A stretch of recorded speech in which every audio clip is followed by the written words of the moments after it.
Bushcraft 412. Today I want to do a big review on this big old pack. This right here is the Kelty Coyote 4750. I believe nowadays they've actually been renamed the Kelty Coyote 80 as in 80 liters, but they're pretty much the same. 4750 cubic inches is the same as 80 liters, so I think it's just a change in the name.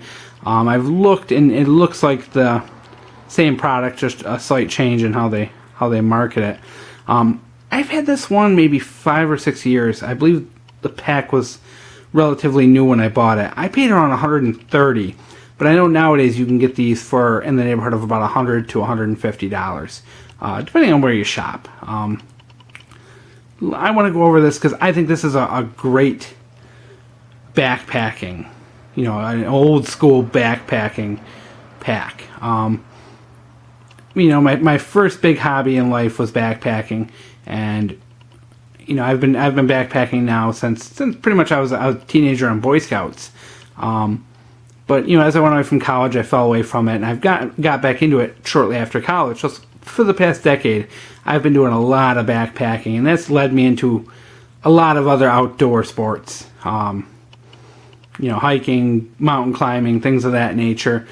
Just because being outdoors and getting back into it after college, really kind of brought me around and opened my eyes to all these other things that I wanted to do. With that said, let's talk about this pack.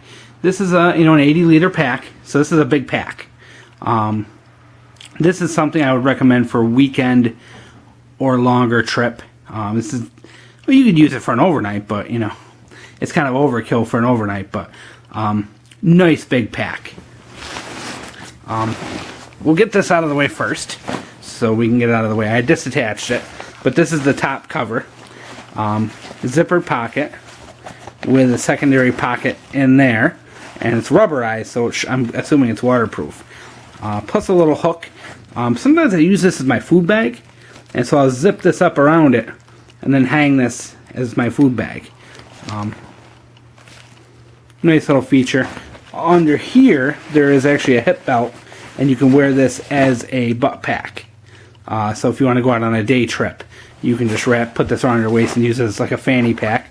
It attaches with just real simple nylon clips. And it cinches down on the top, so it kind of acts compressed from the top down on the pack. So we're going to get that out of the way so we can look at the rest of the pack. But just wanted to show you before I forget. This pack, the main compartment, top loading of course. The main compartment is pretty big, as you would expect. And there is a little secondary pocket, if we can get to it. And there, you can see a little bit of silver there. There's a secondary pocket in there that lets you keep things snug against your back. That's usually where I stash any flat items that maybe need to be against your back for protection. This is an internal frame pack, so it's up against the anything in that little pocket is up against the back. It is also for its main purpose is for hydration, but I very rarely use hydration packs. So I usually put things like maps and things like that in there, maybe, or any tools that are flat, any small grates I have for the fire or something like that. But it is meant for hydration. And here's a little porthole. The tube comes out right there. Now, so the main pack runs full length, the main compartment runs full length, and you can also access the main compartment via some zippers here, which lets you in. And there's one on, just one, and it opens up all the way, so you can actually pull this whole area here out. There is a little pocket in the front with some mesh. Also another little Velcro pocket in here, which is nice. You can put all your small stuff in there. Things like toilet paper and all that you got to get to in a bind. So you do have access to your main compartment. Let's open this up a little more so you can see in. You can get into your main compartment.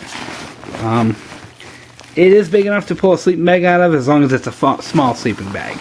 But you're not going to get a big sleeping bag out of that hole. Side pockets. I'm not too crazy about them because they are split and they zipper up. I've had these things come unzippered on me a couple of times when I've got bulkier items in there. I usually tend to put, if I'm using a white gas stove, I tend to put the white gas cans in there. And I've had them come unzipped and go clanking out on the trail. But they zip up completely, and then they have tops that Velcro down on there. Same on the other side. So you got basically 3 nice big pockets on the outside. 2 mesh water bottle holders on each side. You have your normal compression straps throughout, as well as your straps that hold the top on. Let's talk about my favorite feature of this pack, which is that this pack is adjustable by quite a bit. You can see a little bit of the frame here, and this actually is Velcro. You unvelcro this side and this side, and you can adjust the frame for your torso length. I love that feature because I'm kind of an odd torso length, and backpacks just that aren't adjustable never seem to fit me perfect. I have a really long torso and really short legs. You know, I'm built like a Tyrannosaurus, short stubby legs and arms and big long torso. So having one that's adjustable to fit me is very nice. Shoulder straps are very comfortable. Comes with a normal chest strap. Very big padded hip belt. Very comfortable, very thick nylon hip belt. No problems with that. Nice and thick. Doesn't pinch or anything like that. It also has adjustment straps for the hip belt so that you can cinch it up really nice and tight. Likewise, it also has the load bearing adjusters, which help keep your pack closer to your shoulders. Pulls the weight forward so it's not resting on your shoulders completely. Not the most breathable pack on earth. There's just one little bit of kind of foam here, mesh foam. But you have only maybe a little, you know, a finger's worth of gap between your back and most of the pack. So it's not the best when it comes to ventilation. But what it lacks in that, it makes up for in size and toughness. I've got a lot of miles on this pack, a lot of trips. I can't even estimate, probably a couple 100 miles on this pack, and not a single problem. It still actually looks like new, which is amazing to me. Especially seeing I've taken this thing winter camping. I've taken it into some hard winter off trail, you know, bushcraft camping in the Adirondacks with this thing, and it's, you know, still looks in great shape. The straps to put stuff on the bottom are cheap rubberized. I wouldn't use these for anything more than a ground pad because they're just rubber and they would rip if you put anything heavy on there. There is another little strap for adding things on. I tend to use this for tools like an axe or something like that because I can just reach around the back and grab it without taking my pack off. Normal kind of daisy chain for strapping things on. I never use this, and if I do, it's usually just for maybe a flashlight. I might clip a flashlight onto here. That way I can always get to a flashlight without getting into the pack. Especially if you get caught after dark, it's nice to know exactly where your flashlight is. But I don't really use it much.